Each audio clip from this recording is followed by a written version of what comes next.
మీరు మెయిన్‌గా ఏ మోటో మైండ్‌లో పెట్టుకుంటారు సార్? అంటే నేను ఇలా లైక్ కొంతమంది నేను క్వాలిటీకే ప్రాధాన్యత ఇస్తా, లేకపోతే క్వాంటిటీయా, లేకపోతే నేను ఈ రకంగా వీటికే ఎక్కువ విలువలిస్తా. అప్పుడే నాకు కరెక్ట్‌గా పని జరుగుతుంది అనే అంశాలేమన్నా ఉన్నాయా? సివిల్ ఇంజనీర్స్ అంటేనే సింపుల్.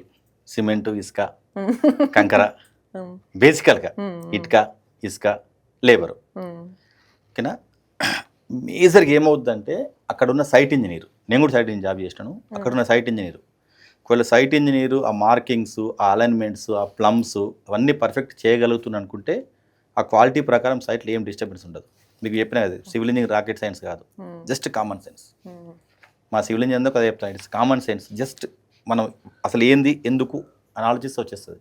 సో సైట్కి వెళ్ళినప్పుడు చూస్తాం అక్కడ ఉన్న సిమెంటు, ఓకేనా, స్టీలు ప్రాపర్గా మెయింటైన్ చేస్తారా లేదా. ఇప్పుడు సింపుల్గా ఒక 100 kg సిమెంట్ అవసరం ఉందనుకోండి, మీరు 99 kg సిమెంట్ వేసిన ఇబ్బంది ఉండదు. ఇబ్బంది ఏం కాదు. మంచిగా మిక్స్ చేయాలి, క్యూరింగ్ బాగా చేయాలి. ఇప్పుడు స్టీల్ ఉంది, ఒక 12 రాడ్స్ వేయాలి.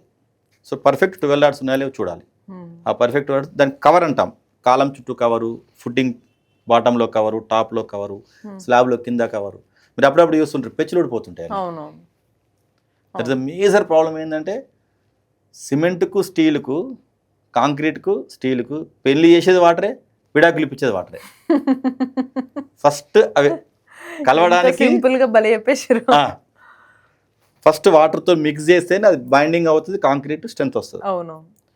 లేటర్ ఆన్ మళ్ళీ అప్పుడు వాటర్ అంతా వెళ్ళిపోయింది.